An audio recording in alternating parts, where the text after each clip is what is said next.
In Yu-Gi-Oh!, a Pendulum Monster is either a monster card that can be summoned out, or alternatively can be set in the Pendulum Scale, gaining properties similar to that of a continuous spell card, while also providing its user the ability to perform a Pendulum Summon. And while set in the scales, you gain access to Pendulum Monster's Pendulum effects rather than its monster effects. And in this video, we're looking at some of the worst Pendulum effects in the game, why they're so detrimental, and why they should be avoided when setting up for a Pendulum Summon. And starting us off at number 10, we have Performapal Trumpanda, a Pendulum Monster with a scale of 4 that actually has no Pendulum effect at all. And this lack of an effect is shared with quite a few Pendulum Monsters. Flash Knight, Fire Opal Head, and the entire Magispector archetype, just to name a few. It just so happens that Performapal Trumpanda is the worst of the bunch due to her terrible scales. Now, technically speaking, having no pendulum effect has no inherent downsides that would otherwise make it difficult to use. It doesn't lock you into any specific archetypes, it doesn't prevent you from activating certain types of cards or effects,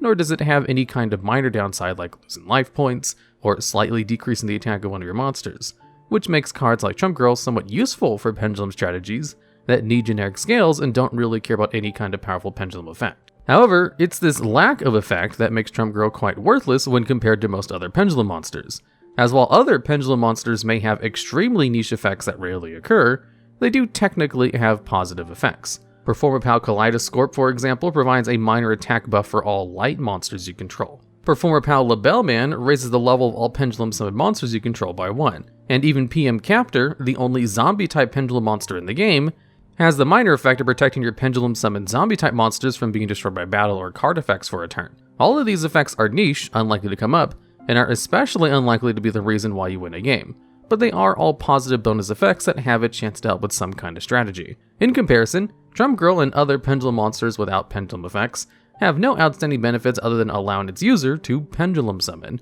a trait which all Pendulum Monsters have, making it worse than even the most minor positive effects since it has a terrible scale of 4. So it completely locks you out of the most popular level of monsters in the game. Usually, Pendulum Monsters that have a scale of 4 have it as a downside, as you'll see a lot more as this video continues, whereas that's all Trumpanda provides as her main benefits. So this begs the question, what could be worse than a Pendulum effect that literally does nothing? And at number 9, we have a double whammy with Qliphort Disc and Qliphort Stealth, both of which are Scale 1 monsters which belong to the Qliphort archetype and have exactly the same Pendulum effect. While they're in the Pendulum Scale, every Qli monster you control gains 300 attack, which is a positive, I believe, minor benefit. However, like every other Qliphort Pendulum monster in the archetype, while you have Stealth or Disc in your Pendulum Scale, you cannot special summon monsters at all except for Qli monsters. Now, there are a lot of Pendulum monsters in the game which restrict you to only being allowed to Pendulum summon monsters within that archetype, with the trade-off being that for restriction you get a particularly powerful Pendulum effect or a particularly beneficial scale, such as the case of every Despot Pendulum monster.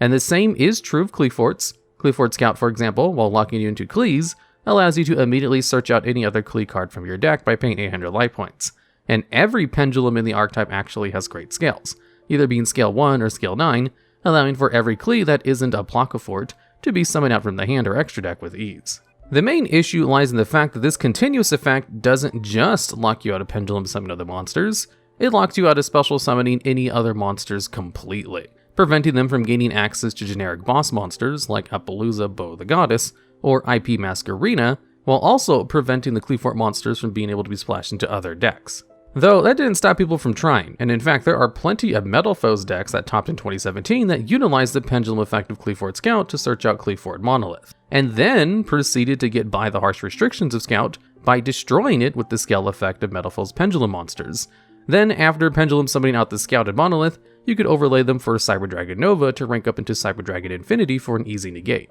Qliphort Stealth and Disc, however, simply don't have the same utility in their Pendulum effects, as in their case, you're only gaining an extremely minor attack buff for your Qli monsters, making the restriction not at all worth it. In fact, for a while, this restriction even hindered the main Qliphort strategy. You see, during Master Rule 3, you could simply Pendulum summon out as many monsters as you wanted from your face-up extra deck to the field, but with the introduction of Master Rule 4 and its revisions, you could only Pendulum summon out Qliphorts in the extra deck to your extra monster zone, or to a zone where a link monster points to, which made things quite difficult during the time Qliphorts had no link monsters, as while other Pendulum decks could take advantage of generic link options to summon up the 3 monsters from the extra deck, Qli decks didn't have access to these options due to their scale's archaic restrictions, and thus we're stuck only being able to Pendulum Summon out one monster from the extra deck per turn, until 2018, when Qliphort Genius, a Link monster, was introduced to the TCG. Yet despite how harsh this restriction is, Disc and Stealth only make it to the number 9 spot in this list, as while the effect is harsh,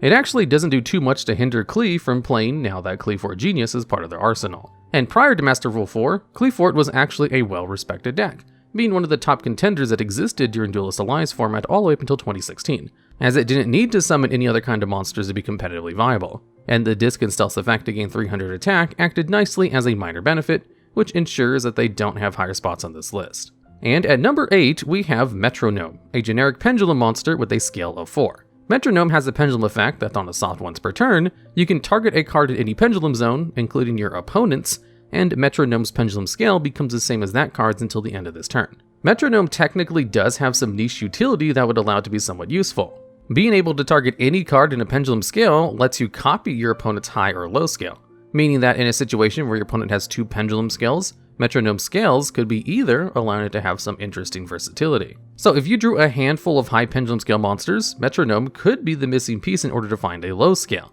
And if you have a handful of low scale pendulum monsters, Metronome could instead be a high scale, allowing you to customize Metronome scale depending on which cards you have in your hand. However, in spite of this interesting use, Metronome's pendulum effect will more often than not be a detriment rather than a benefit. You see, the reason why Metronome has this particular pendulum effect is because, as we mentioned earlier, having a pendulum scale of 4 is usually a pretty bad downside for a pendulum monster, as it prevents you from pendulum summoning level 4 monsters. So it's quite important that this scale is changed. But it heavily relies on your opponent playing some kind of pendulum strategy, which aren't really too prevalent in the current metagame. And if your opponent doesn't place a pendulum monster into their scale, the only scales Metronome will be able to target are your own. And doing so would lock you out of pendulum summoning, which works by allowing you to special summon monsters from your hand and or face up extra deck, provided those monsters you're summoning have a level between the 2 cards in your pendulum scales. So if you have a scale of 1 and a scale of 5, you can pendulum summon any level 2, 3, or 4 monsters. In contrast, if you were to have 2 pendulum scales at the exact same scale,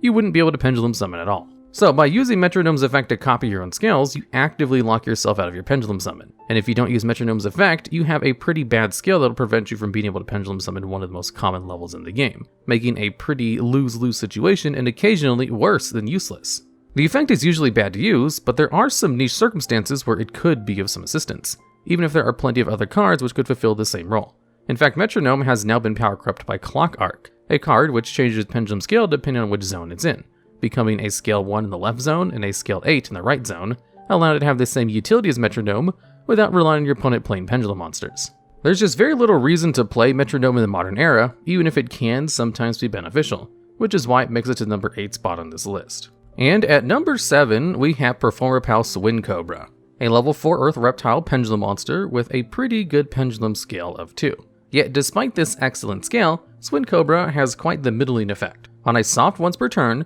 when a monster you control inflicts battle damage to your opponent, whether by battling a monster or with a direct attack, you can send the top card of your opponent's deck to the graveyard. In the modern era, there are plenty of cards based around the concept of milling. Chaos Ruler, the Chaotic Magical Dragon, Reasoning, and Monster Gate are all extremely powerful cards that send cards on top of your deck to the graveyard. Where these cards differentiate from Swincobra is that they mill cards from your own deck rather than your opponent's, which is part of why these cards are so powerful and the main reason why Swincobra is incredibly risky to use. By milling cards on top of your deck, you could potentially excavate a card with a strong graveyard effect, such as Water Enchantress of the Temple, or provide you with some graveyard setup. For example, Therion decks currently make use of a Punk engine in order to go into Chaos Ruler and the Zombie Vampire to set up their graveyard with Therion monsters, so they can summon out other Therions from their hand and gain access to the powerful effects, making milling your own deck something many strategies actively want to do. In contrast, there are very few strategies that want to mill cards from your opponent's deck, and those that do usually aim to FTK,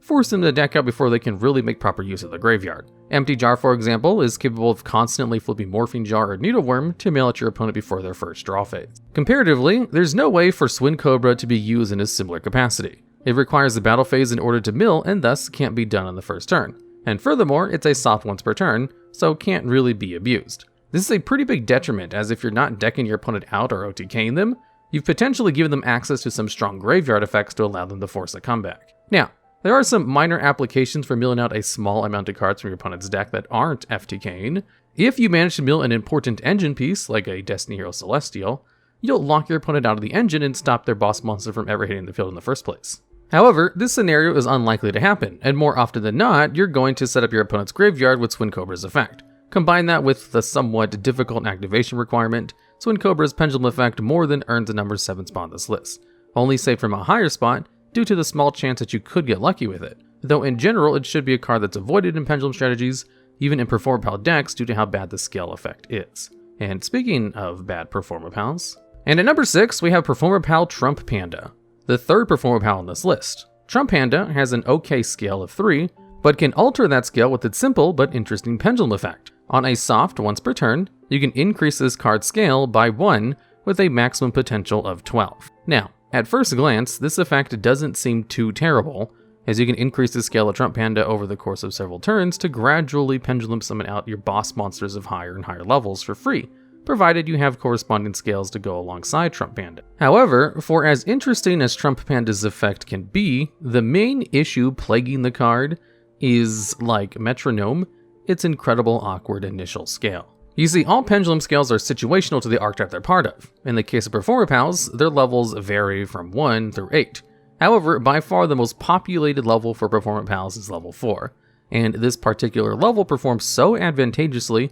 it positions itself as the backbone of a tier 0 strategy, based around utilizing the synergies between Performapals and Performages to create a bevy of rank 4s or link 5 synchros with X-Saber Polomario. But by using this scale effect to Performapal Trumpanda, you'd actually increase Trumpanda's scale to 4, preventing you from being able to Pendulum summon out those powerful level 4 monsters at all until the next turn, where you would then be able to increase Trumpanda's scale a second time. Now, you could also just wait until after you Pendulum summon out your level 4 monsters to use the effect of Trumpanda, which is a fairly sound strategy. However, in order to get full use out of Trumpanda's effect, you need to wait multiple turns in order to increase its scale, which is an extremely slow effect and one that makes it pretty awkward to use, especially when it would take 5 of your own turns to reach the same scale as simply activating Performapal Celestial Magician. And like Metrognome, Trumpanda has also been power crept by Clockwork, as instead of utilizing Trumpanda as a low scale and waiting over the course of multiple turns to make it into a high scale, you have the instant choice with Clockwork, or whether or not you want to have a low or high scale,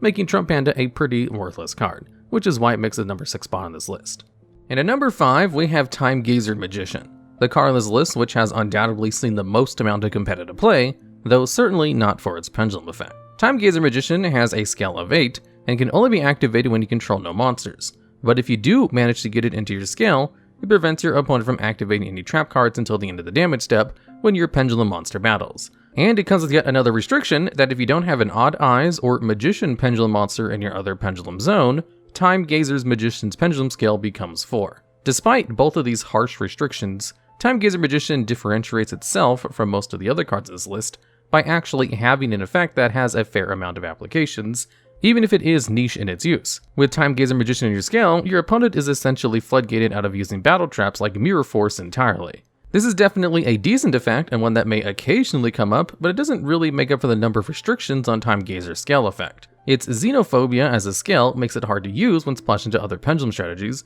as when it's paired with a scale that isn't an Odd Eyes or Magician Pendulum, its usually advantageous 8 scale becomes a level 4 scale, one of the worst numbers a scale can be, and one that will lock you out of being able to Pendulum summon out most Pendulum Magicians, since they're mostly a collection of level 4 monsters. On top of that, not being able to activate it while you control monsters means that before you commit any monsters in the field, you must place Pendulum Magician into your Pendulum zone, which also means that searching it via something like Beyond the Pendulum or Performapal Sculptor Joker becomes unusable as a Pendulum scale. Although you could instead use the effect of Chronograph Sorcerer in order to place Timegazer Magician in the Pendulum scale directly from your deck, even if you control a monster, making it a lot easier to put in the scale. And in fact, Chronograph Sorcerer was the main reason that Timegazer Magician saw competitive play in the Pendulum Magician decks in 2018. However, more often than not, you're using Chronograph Sorcerer to special summon Timegazer Magician from your deck to use an easy link material for Heavy Metal Foes Electromite, rather than placing it in the scale for a somewhat middling effect, which is why it makes its number 5 spot on this list.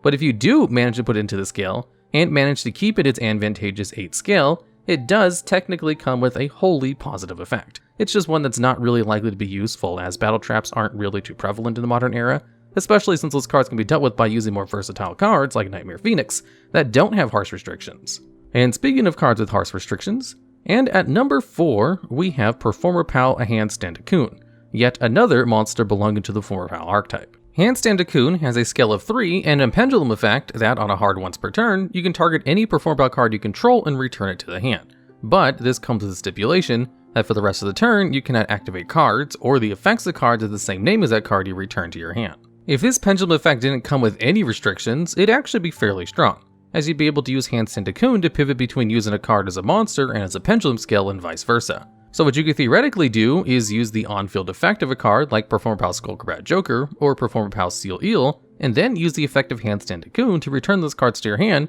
so you can take advantage of their high scales or pendulum effect. On the other side of the spectrum, you could instead use the powerful pendulum effect of one of your Performapal cards that has a bad scale, like Performapal Odd Eyes Dissolver, and then bounce it to the hand with Handstandacoon in order to pendulum summon it out later during the turn to use its monster effect. As it stands, however, the restrictions placed on Handstandacoon prevent it from having this powerful type of modularity. You see, by bouncing a card from your pendulum scale to your hand using Handstandacoon, you lock yourself out of using the monster's effect for the rest of the turn, so you can't use the effect to really take advantage of a scale effect, and then a powerful monster effect. However, you are capable of summoning out the bounce monster to use as material for an extra deck summon. The real kicker comes from when you turn one of your Performapal monsters to hand, as when you return the monster to your hand, you'll not only be locked out of using its pendulum effect, you also won't even be able to place that bounce monster into your pendulum scale at all, as that counts as activating a card with the same name, stopping you from gaining access to either a strong scale or a pendulum effect, making Handstandacoon lose a lot of appeal. All in all, Handstandacoon has an interesting pendulum effect, and one that might even be quite powerful if it wasn't for the number of restrictions placed on the card it bounces, as it essentially gives you a dead card in hand that can only really be used as a vanilla body, which is why it makes the number 4 spot on this list. And looping through to number 3 is Supreme King Gate Infinity, the complementary scale of Supreme King Gate 0, a card that has actually seen a ton of competitive play as part of an engine for pendulum decks. Gate Infinity, however, doesn't share this same privilege. Gate Infinity has the best high pendulum scale in the game, being the only pendulum monster with a scale of 13, and has the effect that while you control a monster, you can't pendulum summon at all, and this effect can't be negated. However, if you do put in your pendulum scale, you do get the relatively minor buff that once per turn, if you control a Supreme King Zark, you can target any monster in the field to gain life points equal to that monster's attack. And if you just so happen to target Zark you control, you gain 4,000 life points. So, usually what pendulum decks running a Supreme King engine will do is run Supreme King Dragon Darkworm alongside copies of Dragon Shrine in order to put that Darkworm in the graveyard. And Darkworm is a level 4 Dark Dragon monster that can be special summoned from the graveyard provided you control no monsters. And when you normal or special summon it, you can search out any Supreme King Gate monster directly from your deck. And therein lies the problem for Gate Infinity, as while the high scale is extremely beneficial and allows you to summon out any level of monster in the game, the main way of searching the card is by putting a monster on your side of the field, locking you out of being able to pendulum summon entirely, making the card lose a lot of its appeal. Now, you could also use the oft-forgotten Pendulum effect of Darkworm in order to set Gate Infinity directly from your deck to your Pendulum Zone, and while doing that is certainly an option, you'll only be capable of summoning level 6 or higher monsters due to the middling scale of Darkworm, severely constricting your options. Then there's the third option with simply drawing Gate Infinity, which allows you to access its high skill without committing anything, though unreliably. It is technically an easy way to get a very good high skill to pendulum summon as many monsters from your hand as possible. But even then, not being able to pendulum summon while you control monsters is a huge issue, as it prevents you from setting up link monsters to zones in order to summon out monsters from your extra deck, locking you out from pendulum summoning entirely if you want to use a card like Qliphort or Beyond the Pendulum to extend and set up before you pendulum summon. And the cherry on top is that despite this card's harsh restrictions, the effect isn't all worth it. Supreme King Zark is a genuinely difficult boss monster to bring out to the field, as it requires 4 dragon monsters of each extra deck mechanic apart from links. Now, there are ways to cheat out Zark, such as with the effect of Astrograph and Chronograph Sorcerer, but even they aren't too practical. And for bringing out Zark to the field, you only gain life points. A large amount of life points, but it doesn't really do anything to help you win the game. All in all, Supreme King Gates Infinity's positive effect isn't worth it in the slightest for the number of restrictions it places on you, which is why it clearly makes it to the number 3 spot. Yet despite all the restrictions, there are 2 pendulum effects that just so happen to be worse than Gate Infinities. And at number 2, we have yet another Performapal monster, and the second Pendulum Magician on this list, Performapal 5 Rainbow Magician. 5 Rainbow Magician actually has an incredibly impressive scale of 12, meaning it can summon any monster that's level 11 or lower,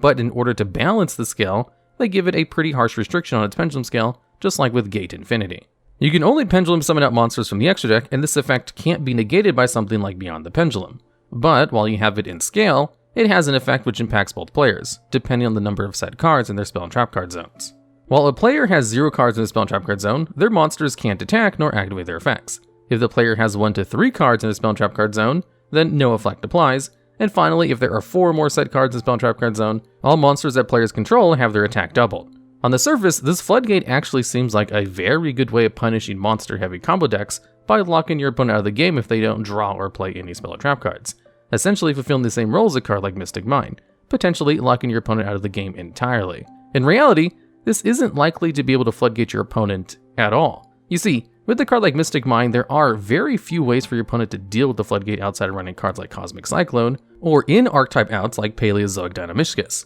As while Mystic Mine is up, your opponent doesn't need to commit any monsters in the field and can potentially sit behind it until you deck out completely, unless you have an out in your deck, which some decks simply don't play. In contrast, the out to 5 Rainbow Magician's floodgate is simply setting any card to the spell and trap card zone. The main issue with this is that most combo decks play some kind of powerful spell or trap cards that's either generic or belonging to the particular archetype. Infinite Impermanence, for example, is a card that sees a lot of competitive play and is extremely common to be found within decks as a hand trap that your opponent could simply set on the field. The main play starters in branded decks are spell cards, and even the most monster-heavy combo decks in the meta right now, Sword Soul, has an archetype spell card and plays it in order to further its game plan. All of these cards can be set to the field in order to out the Rainbow Magician floodgate, and in the case of Branded Fusion and Sword Soul Emergence, these cards could even be used later in the same turn since they're normal spells. Meanwhile, if your opponent is playing a control strategy like Eldritch, you've indirectly given their monsters a buff, as control decks are extremely likely to have 4 or more spell and trap cards to set to their field. Granted, this buff is accessible to both players, so theoretically speaking, you can gain this buff to increase the attack of your monsters to potentially OTK your opponent. The main issue with that, however, is that you'd be locking yourself out of Pendulum Summoning entirely. You see, in Master Rule 3, Pendulum Zones were introduced to the game and were their own separate zones, which allowed you to place 2 Pendulum Scales and set up to 5 cards on your field. However, with the introduction of Master Rule 4, one of the ways in which Pendulum specifically was nerfed was by moving the Pendulum Scales to the same spaces of the Spell and Trap card zone, meaning that if you wanted to set up Pendulum Scales, you were only capable of setting up to 3 Spell and Trap cards in your back row. This is a huge problem for pendulums trying to utilize 5 Rainbow Magician's Pendulum effect, as while you are still very much capable of setting 4 cards, one of those cards needs to be placed in your alternative Pendulum Scale, locking you from Pendulum Summoning while you gain the attack buff. All of this combined with the harsh restrictions of only being able to Pendulum Summon out monsters from the extra deck just makes Performapal 5 Rainbow Magician very awkward to use correctly. And even the main appeal of the effect, locking your opponent out of monster effects, can easily be undone by most decks in the game, which is why it fits easily at the second worst pendulum effect in the game. Locking out Pendulum Summons from the hand is a really harsh restriction, but honestly not as harsh as the next card on this list. And glittering in at number 1 is Pandora's Jewelry Box, a Scale 4 Dark Worm Pendulum monster with the worst pendulum effect in the game, designed specifically to counter other pendulum strategies. It just doesn't do a very good job at it. You can target 1 card on your opponent's Pendulum Scale and destroy it, and if you do, you must place Pandora's Jewelry Box into your opponent's Pendulum Zone, and most importantly, you can only activate this effect while you have no cards in your extra deck. So, the core concept behind Pandora's Jewelry Box isn't terrible. It manages to turn the usually detrimental 4 scale into a reason why you'd want to run it, as you remove one of your opponent's beneficial scales to instead replace it with a useless 4 scale that can potentially lock them out of summoning their best monsters. However, that's just about where Jewelry Box utility ends. You see, in order to use Jewelry Box, your opponent needs to already have a card in their Pendulum Scale, meaning that you can't use Pandora's Jewelry Box to gum up your opponent's scales before they have a chance to Pendulum Summon, and can only be used after your opponent has had a chance to set up their border disruptions and negates, making Jewelry Box a card that they aren't really going to care too much about, since they've already had the chance to build a board. And to add insult to injury, a lot of the best pendulum decks in the game's history center around destroying your own pendulum scales to put them into the extra deck. So cards like Sky Iris and Wavering Eyes can make quick work of this pseudo floodgate and turn it into an immediate +1 card advantage for your opponent. Some pendulum decks, like Odd Eyes for example, can even take advantage of the 4 scale as a low scale to summon out their high level monsters, again acting as a way to actively help your opponent rather than hinder them. And to top it all off, in order to use the effect in the first place, you need to control absolutely no cards in your extra deck at all, preventing you from playing other pendulum monsters in your main deck, or any other extra deck summoning mechanic. This is of course a huge detriment as it narrows down the number of decks that can play Pandora's Jewelry Box to only a select few. True Draco and Monarch, for example, are both capable of utilizing the effect of Pandora, since those decks don't need to run an extra deck at all, while most other decks would usually prefer to have some kind of extra deck.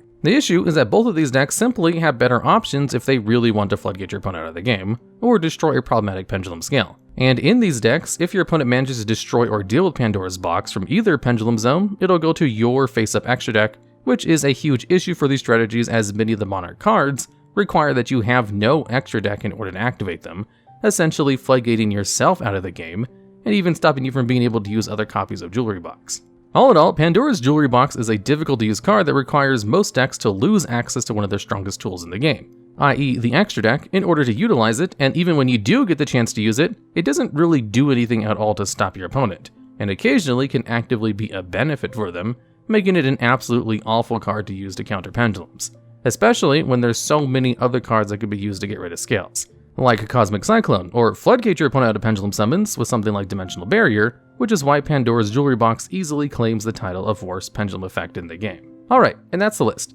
If you know of any other terrible pendulum effects we may have missed, or have ideas for future videos just like this one, please let us know down in the comments below.